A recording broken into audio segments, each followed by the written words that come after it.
Bienvenidos sean todos y todas a este recorrido cultural que venimos haciendo por todo ese legado étnico que tenemos en nuestra costa Caribe. Hoy, desde el Hotel Barranquilla Plaza, tendremos la oportunidad de disertar sobre toda esa diversidad cultural étnica de nuestra región Caribe, y para ello tenemos invitados especiales. Son ellos el doctor Harold Salazar, Harold Ballesteros, y desde luego un invitado especial de nuestra etnia Mocaná, Alfonso Santiago. Les invitamos pues para que nos acompañen durante todo este recorrido étnico-cultural. Damos pues la bienvenida a nuestros invitados especiales. Iniciaremos con una pregunta muy sencilla, pero muy importante, y tiene que ver con todo aquello del acervo cultural de nuestros hermanos Mocaná en el departamento del Atlántico, así como estos asentamientos, toda esa riqueza y ese legado cultural que nos han dado nuestros hermanos Mocaná. Señor Santiago. Sí, dándole la bienvenida primero, doctora, a toda la teleaudiencia y agradeciendo al canal regional Telecaribe por habernos permitido esto.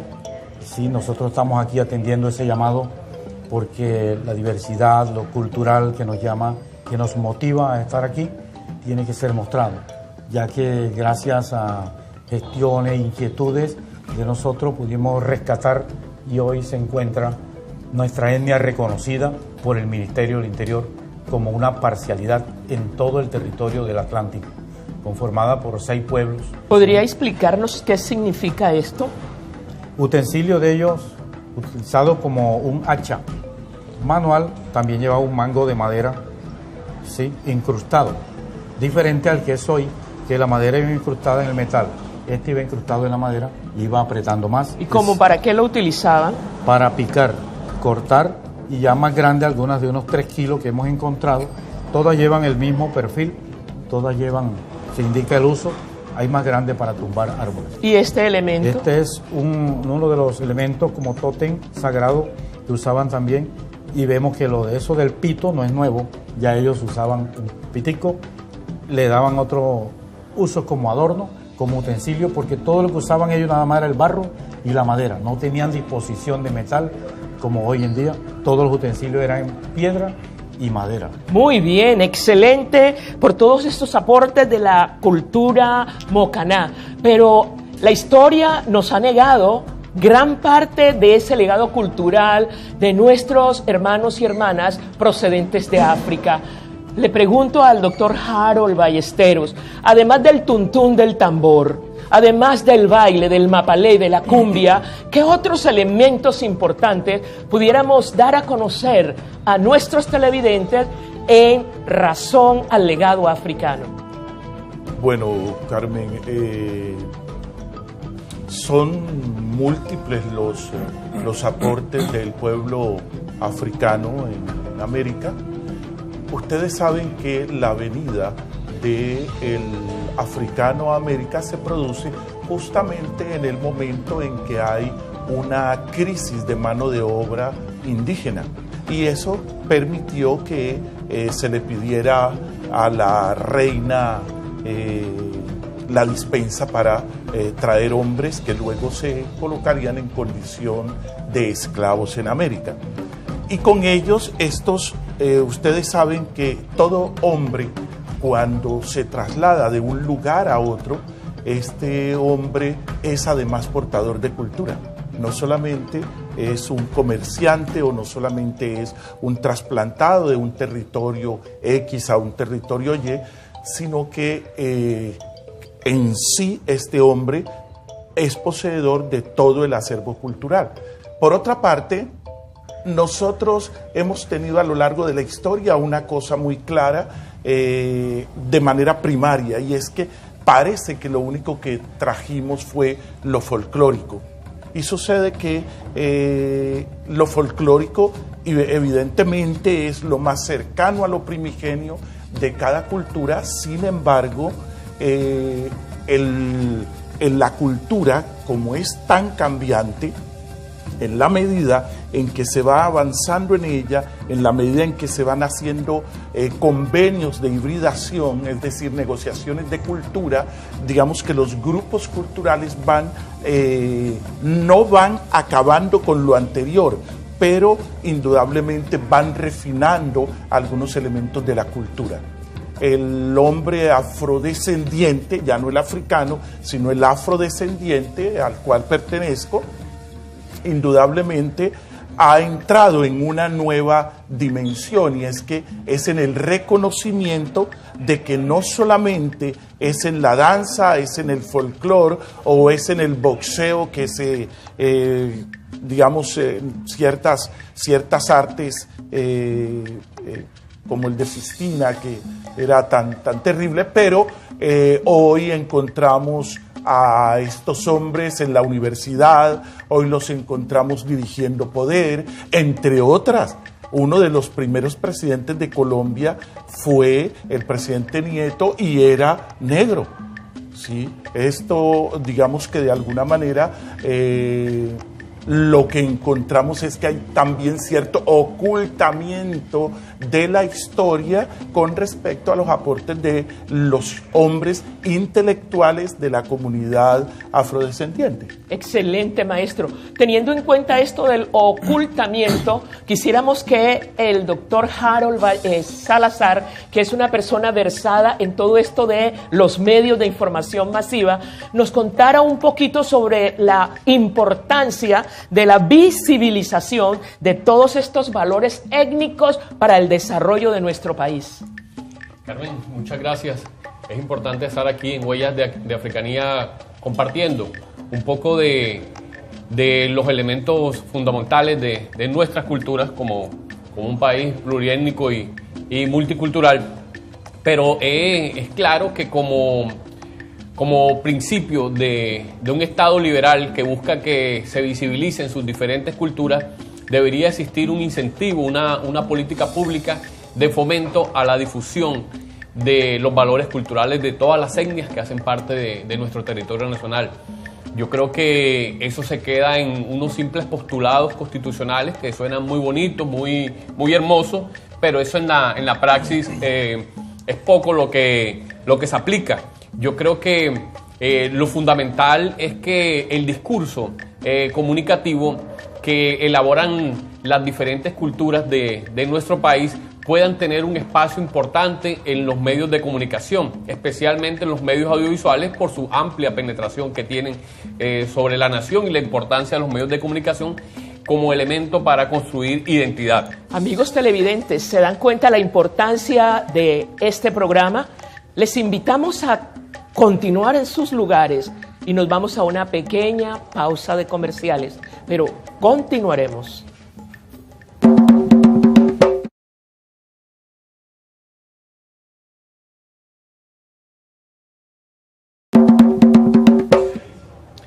Bueno, televidentes, continuamos por este recorrido cultural étnico aquí en nuestro canal Telecaribe.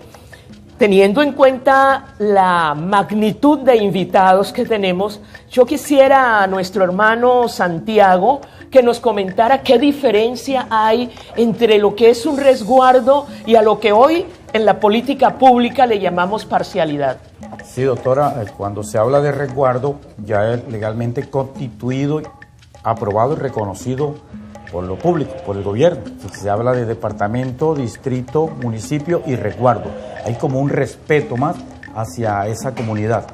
Nosotros fuimos reconocidos apenas como parcialidad, porque estamos distribuidos en los municipios, pero no tenemos específicamente un resguardo, donde ya tenemos más auxilio, otras cosas, más beneficios. Hasta ahora nos defendemos en las distintas actividades, pero tenemos una habitación por allá, otra por acá. Únicamente tenemos una sede donde lo hacemos de costumbre, segundo domingo de cada mes nos reunimos, eso son integraciones grandes. Y allí manifestamos lo cultural, vamos rescatando las costumbres, vamos teniendo en cuenta a los niños, porque ya hay consejo de jóvenes, de niños, de ancianos, de hombres, de mujeres. De esa forma vamos rescatando aquello. ¿Y tienen cabildo gobernador? Tenemos un cabildo que anteriormente era cacique, ahora lo llamamos cabildo o gobernador. Ellos estamos ahora fortalecidos cuando conocimos de que hay 102 pueblos indígenas. Eso representa 1.200.000 hermanos indígenas en Colombia y representado por la Organización Nacional Indígena ONIC. Me llama poderosamente la atención por qué encontramos solo en el Atlántico la etnia mocaná y no lo encontramos en La Guajira ni lo encontramos en otro lugar de Colombia.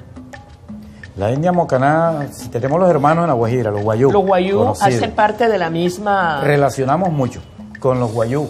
La Relacionamos lengua, mucho, las costumbres. sí, nos entienden. Los O sea, Chibila lo que se y denomina los una Aruana, familia lingüística. que O sea, es la posiblemente- misma familia. exactamente. Sí, pero, Pero las ubicados en costumbres espacios imaginarios totalmente diferentes. distintos. Son diferentes, sí. A mí me interesaría y creo que al televidente también el poder entender que la Constitución del 86 justamente fue tan violenta que liquidó las muchísimas lenguas en este país, entre esos las de ustedes. Igual los de San Andrés de Sotavento y otra serie de grupos indígenas perdieron su lengua y la perdieron fundamentalmente por la invisibilización a que la sometió en la monocultura occidental producida en la Constitución del 86. Entonces ahí entraría el doctor Harold Salazar a comentarnos de la importancia de la visibilización, lo reitero, a través de los medios de información masiva de todos estos elementos y de todas esta cantidad de información y de conocimientos que se poseen desde las etnias, pero que está oculto. Yo creo, Carmen, que el gran salto cualitativo que corresponde a los actores de la política de comunicación en el país es que el discurso de comunicación étnica trascienda de la mediación que hemos hecho nosotros los mestizos. Entonces, siempre vimos programas documentales de diferentes géneros y formatos en el cual se exhibían costumbres, usos, tradiciones de los pueblos ancestrales, pero siempre era una cámara dirigida por un mestizo, siempre era un director mestizo, y siempre digamos que el hecho cultural de esa comunidad, de ese pueblo étnico, estaba mediado por otra comunidad. Entonces, el gran aporte, o sea, ese salto cualitativo que debe darse hoy, y es a lo que está generando, digamos, como toda la regulación en materia de comunicaciones, en el cual participa el Ministerio del Interior, el Ministerio de las TIC, la Autoridad Nacional de Televisión, y por supuesto deben entrar los canales públicos, es que los grupos étnicos sean los productores de su propio contenido. Es tan importante la investigación y es tan importante el reconocimiento étnico que tenemos en Colombia, porque es como fortalecer aquello que llamamos la identificación cultural. Es sentirnos que todos y todas hemos nacido en un país pluriétnico y multicultural como es Colombia. Les invitamos a continuar en sus televisores porque nos vamos a un pequeño corte de comerciales.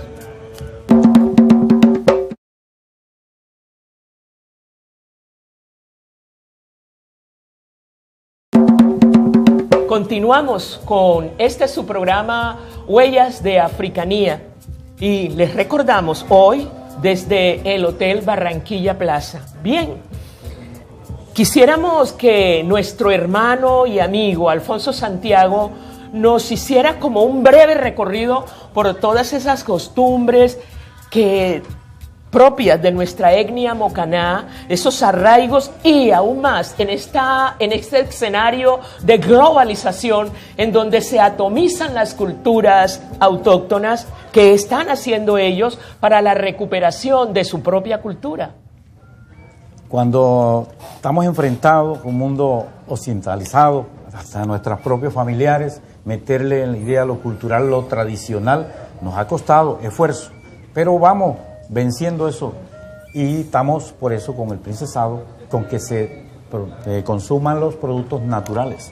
¿sí? La medicina natural, no tanto, está libre de químicos, de preservativos, se recurra al vino, a la chicha, todo lo elemental. ¿Y esto nosotros qué empleamos. Ese es un medicamento donde están empleadas unas 7 plantas conocidas tradicionalmente como antisépticas, antialérgicas, analgésicas, reunidas para la enfermedad moderna chikungunya. La chikungunya. Entonces ha tenido acogida porque desinflama, quita el dolor y quita la alergia. Entonces son diferentes síntomas que da, que no es sino que la persona, de acuerdo a sus defensas, así lo ataca y le está despertando síntomas que tenía escondido, y ahí llega y hace efecto sobre eso.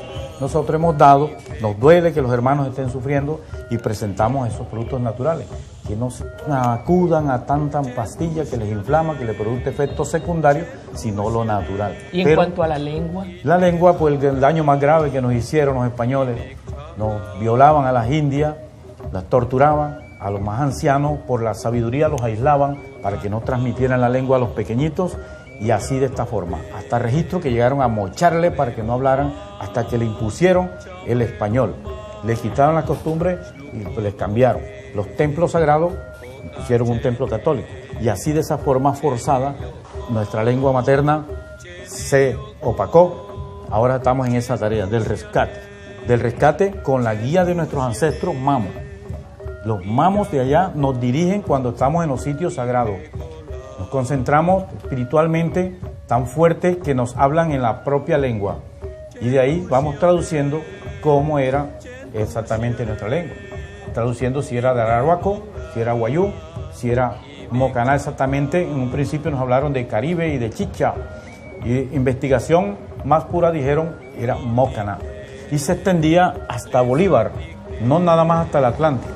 Si el departamento de Bolívar siguen investigando, saldrán nuevos pueblos mocaná, porque van a encontrar registro ancestral de que indica que sí fue territorio indígena ancestral, sí están los registros totalmente. Claro que yo creo que, digamos, ahí hay que aclarar alguna cosa, porque si bien es cierto, digamos, el español, el imperio español y sus representantes en América presionaron a los pueblos indígenas a abandonar su cultura,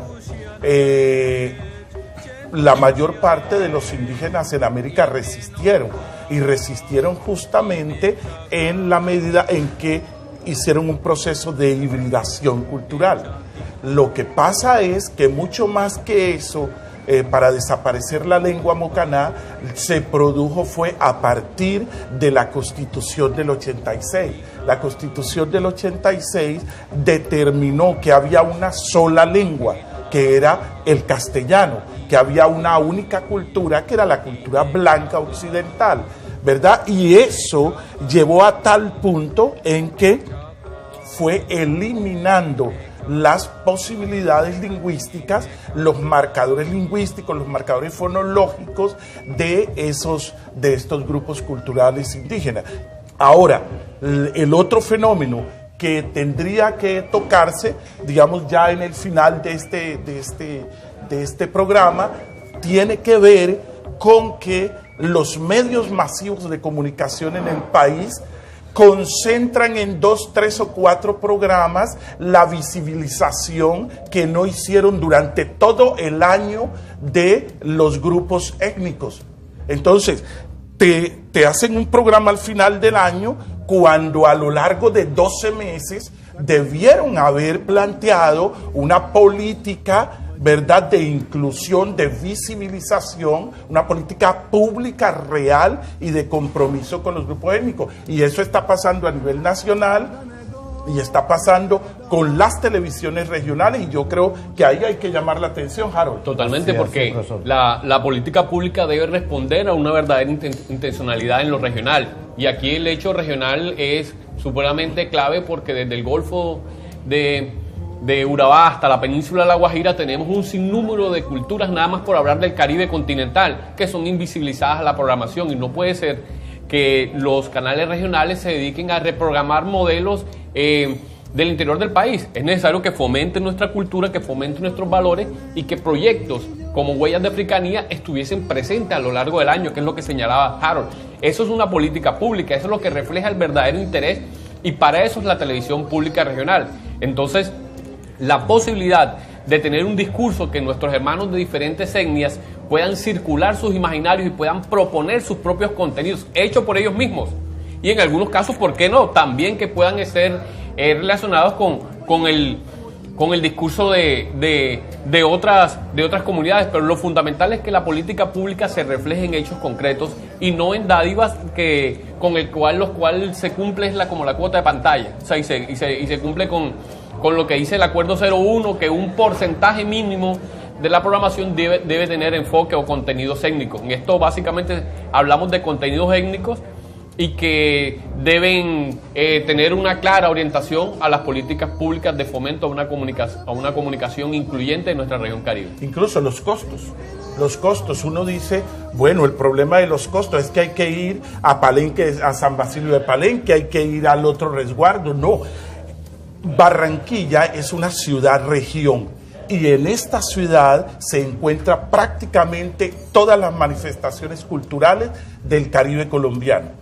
Bueno, podríamos decir que Barranquilla es un escenario propicio para la difusión, para la visibilización de todos esos valores culturales étnicos propios de nuestra región Caribe. Lástima, se acabó el tiempo.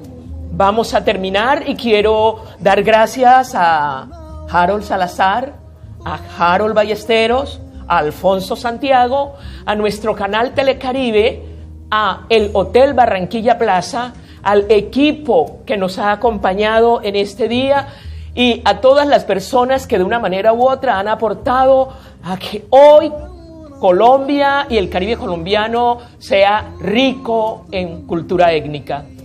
Les invitamos a continuar allí porque vamos a mostrarles algo de la cultura africana, y es un suku interpretado por la Escuela de Danzas Folclóricas Palma Africana. Nos vemos pronto.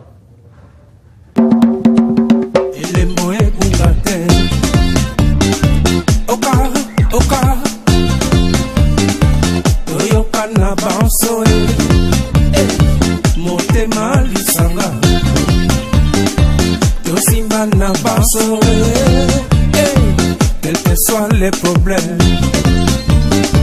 no quiero contarte auto vandalismo. Oka, oka, oka, oka. Banale de Congo. Toyo canabanso, tota polelo.